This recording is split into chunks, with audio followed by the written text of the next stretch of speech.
இந்நேரம் தமிழ்நாடு அலர்ட்டாவே இருக்கும் போல இருக்கு. ஒவ்வொரு வாரமும் புது புது பிரச்சனையா கொண்டு வந்து நம்மளை போராட வச்சுக்கிட்டே இருக்காங்க. முதல்ல தேசிய கல்விக் கொள்கைன்னாங்க, அப்புறம் மும்மொழி கொள்கைன்னாங்க, அப்புறம் அதுல ஹிந்தி திணிப்பு அப்படின்னாங்க, அதுக்கப்புறம் நம்ம எஜுகேஷனுக்கான ஃபண்டையும் ஸ்டாப் பண்ணாங்க. ஸோ இந்த வரிசையில புதுசா ஒரு பிரச்சனை வந்திருக்கு. அது என்ன மாதிரியான பிரச்சனை? அதனால தமிழ்நாடு எப்படி பாதிக்கப்படும்? தமிழ்நாடு மட்டும்தான் பாதிக்கப்படும். அது எல்லாத்தையும் இண்டிவிஜுவல் டீட்டெயிலா பேசலாம். நானும் உங்கள் அசோக் டிபேட்ஸ். இப்போ புதுசா வந்திருக்க பிரச்சனை என்ன அப்படின்னு பாத்தீங்கன்னா டீலிமிட்டேஷன். அதாவது ஆர்டிகல் 82 and 170 இதன் கீழே டீலிமிட்டேஷன் கமிஷன் ஆஃப் இந்தியா அப்படிங்கிற ஒரு ஆர்கனைசேஷன் எடுக்கிற ஒரு நடவடிக்கைக்கு பேரு தான் டீலிமிட்டேஷன். எக்ஸ்பிளைன் பண்ணணும் அப்படின்னா, ஒவ்வொரு 10 வருஷத்துக்கும் எடுக்கப்படக்கூடிய அந்த சென்சஸ் கவுண்ட் இருக்குல்ல, பாப்புலேஷன் ரிப்போர்ட்டை பேஸ் பண்ணி ஒவ்வொரு மாநிலத்தோட நாடாளுமன்ற தொகுதிகளையும் சட்டமன்ற தொகுதிகளையும் குறைக்கலாம் இல்ல அதிகரிக்கலாம், அப்புறம் மறுசீராய்வு பண்ணலாம். இதுதான் இந்த டீலிமிட்டேஷன் ப்ராசஸ். அடுத்த வருஷம் 2026ல நம்ம சென்சஸ் எடுக்க போறோம். அதை பேஸ் பண்ணி பார்த்தா தென் மாநிலங்களோட நாடாளுமன்ற தொகுதிகள் குறைக்கப்படுறதுக்கு வாய்ப்பு இருக்கு அப்படிங்கிறது ஒரு அனுமானமா சொல்லப்படுது. இன்னும் அதுக்கான எந்த அதிகாரப்பூர்வ அறிவிப்பும் வரல. இருந்தாலும் தொலைநோக்கு பார்வையோட அணுகணும் அப்படின்னு முதல்வர் ஸ்டாலின் அவர்கள் அதை கையில எடுத்திருக்காங்க. சோ இது ஏன் நமக்கு மட்டும் குறைக்கப்படுது, தென் மாநிலங்களுக்கு மட்டும் குறைக்கப்படுது, வட மாநிலங்களுக்கு குறைக்கப்படாதா அப்படின்னு கேட்டீங்கன்னா, இந்த டீலிமிட்டேஷன் ப்ராசஸ் எதை பேஸ் பண்ணி நடக்கும் அப்படிங்கறத ஒரு ஹிஸ்டரி வழியில் நம்ம பார்த்தோம் அப்படின்னா, 1951ல முதல் முறையா சென்சஸ் கணக்கெடுக்கப்பட்டு நாடாளுமன்ற தொகுதிகள் வரையறுக்கப்படும். கவுண்ட் என்ன அப்படின்னு பாத்தீங்கன்னா 494. இதுக்கப்புறம் 1961ல அகைன் சென்சஸ் எடுக்கப்பட்டு அப்ப அந்த நாடாளுமன்ற தொகுதிகளோட எண்ணிக்கை அதிகமாக்கி 522 ஆக்குறாங்க. அதுக்கப்புறமா 1971ல எகைன் அந்த சென்சஸ் எடுக்கப்பட்டு இப்ப இருக்கிற அந்த கவுண்டான 543 ஃப்ரீஸ் பண்றாங்க. இதுக்கப்புறமா எந்த விதமான மறுசீராய்வும் நடக்கல. அதாவது தொகுதி மறுசீரமைக்கப்பட்டிருக்கு 2001 அப்போ. ஆனா இப்ப எண்ணிக்கையை அதிகமாகவோ குறைக்கவோ நடக்கல. ஆனா இப்போ என்னன்னா, இந்த ஃப்ரீஸ் செய்யப்பட்டதுக்கான அந்த கால வரையறை அடுத்த வருஷம் 2026ல முடிஞ்சு எகைன் அந்த சென்சஸ் எடுக்கப்பட்டு அதை பேஸ் பண்ணி அந்த நாடாளுமன்ற தொகுதிகளோட எண்ணிக்கையை அதிகமாக்குறது குறைக்கிறது நடக்க போகுது.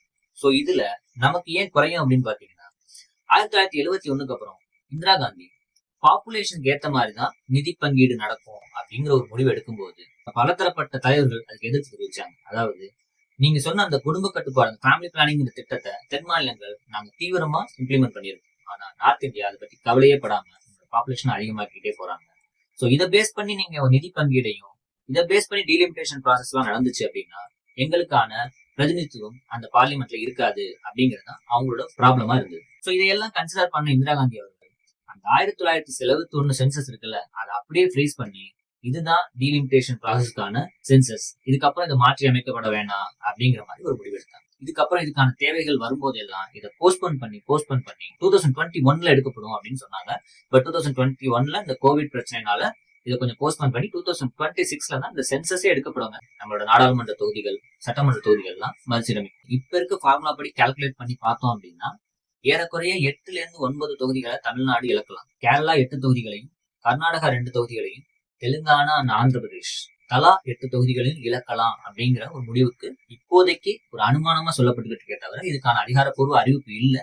அதே மாதிரி ராஜஸ்தான்ல 6, உத்தரப்பிரதேசத்துல 11, பீகார்ல 10 இந்த மாதிரி எண்ணிக்கை உயர போறதாகவும் ஒரு அனுமானமா சொல்லப்பட்டு இருக்கு. ஆனாலும் உள்துறை அமைச்சர் அமித்ஷா தமிழகம் வந்த போது இந்த மாதிரியான நாடாளுமன்ற தொகுதிகள் குறைப்பு அப்படிங்கிறது நடக்காது அப்படிங்கிற மாதிரி வாக்குறுதி கொடுத்திருக்காங்க. ஆனாலும் தமிழக தலைவர்கள் இவங்களை நம்ப தயாரா இல்ல. இன் அதர் கேஸ் தென் மாநிலங்களோட நாடாளுமன்ற தொகுதிகளோட எண்ணிக்கை குறையாம இருந்தா கூட நமக்கு ஒரு பிரச்சனை தான். என்ன அப்படின்னு பாத்தீங்கன்னா, எப்படியும் அவங்க உத்தரப்பிரதேசம், பீகார், ராஜஸ்தான், மத்திய பிரதேஷ் இந்த மாதிரியான மாநிலங்களோட தொகுதிகளை அதிகமாக்க போறாங்க. ஆனா அமித்ஷா சொன்ன போது நமக்கான தொகுதி குறையாதுன்னு சொன்னாரே தவிர அவங்களோட தொகுதி அதிகமாகாது அப்படின்னு சொல்லவே. சோ அதுக்கேற்ற மாதிரிதான் அவங்க பார்லிமெண்ட் கன்ஸ்ட்ரக்ஷனை கூட கிட்டத்தட்ட 800க்கும் மேற்பட்ட உறுப்பினர்கள் அமர்வதற்கு ஏற்ற மாதிரி அது ப்ரோஆக்டிவா அந்த கன்ஸ்ட்ரக்ஷனை பண்ணிருக்காங்க. சோ இதனால நமக்கு என்ன பிரச்சனை, நம்மளோட தொகுதிகள் குறைய போறது இல்லை அப்படின்னு நீங்க நினைச்சீங்க அப்படின்னா, இந்த வடகிழக்கு மாநிலங்கள்லாம் நீங்க பாத்தீங்க அப்படின்னா யூனியன் கவர்மெண்டோட பெரும்பான்மையான ஃபண்டோ இல்ல திட்டங்களோ அங்க அதிகமா போய் சேராது. அதுக்கு காரணம் என்ன அப்படின்னு பாத்தீங்கன்னா, அந்த யூனியன் கவர்மெண்ட்டுக்கான மெஜாரிட்டி கவுண்ட் வந்து அங்கிருந்து பெருசா போய் சேராது. குறிப்பா அந்த அசாம்ல மட்டும்தான் ஒரு 10 தொகுதிகள் இருக்குன்னு நினைக்கிறேன். மத்ததெல்லாம் ரொம்ப சொற்ப எண்ணிக்கையிலான தொகுதி.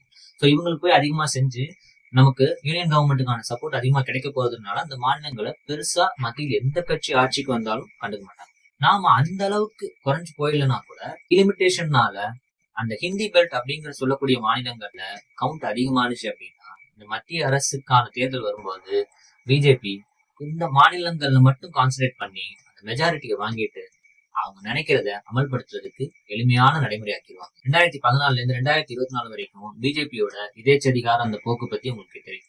அதாவது அவங்க என்ன நினைக்கிறாங்களோ அது சட்ட வடிவுக்கு வந்துகிட்டே இருக்கும். ஆர்டிகல் 370 உட்பட மற்ற மாநிலங்களை அவங்க கான்சன்ட்ரேட் பண்ண மாட்டாங்க. ஏன்னா மாநிலங்களை ஆள்றதை விட மத்தியில் ஆள்றதுதான் பிஜேபியோட நோக்கம். ஏன்னா மாநிலங்களை ஆண்டாலும் ஆளா விட்டாலும் நேஷனல் அப்படிங்கிற பேர்ல எந்த ஒரு திட்டத்தையும் லீகலா ஒவ்வொரு மாநிலங்களுக்கும் கொண்டு வர்றதுக்கு பிஜேபியால முடியும். எந்த ஒரு திட்டத்தையும் தமிழ்நாடு நிராகரிக்க முடியாத ஒரு சுச்சுவேஷன் போயிடும். நாட் ஓன்லி தமிழ்நாடு, மற்ற மாநிலங்கள், தென் மாநிலங்கள் எல்லாமே சேர்ந்து எதிர்த்தா கூட நாடாளுமன்றத்தை வட மாநிலங்களை வச்சு மட்டுமே அவங்க ஈஸியா அதை எடுத்துட்டு போயிட முடியும். சிரோகே சப்ஸ்கிரைபர்ஸ், இந்த பிரச்சனையை பத்தி உங்களோட புரிதல் என்ன?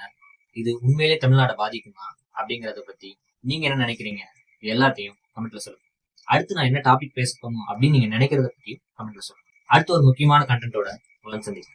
Until then, I am your Ashok, the Ashok Debates.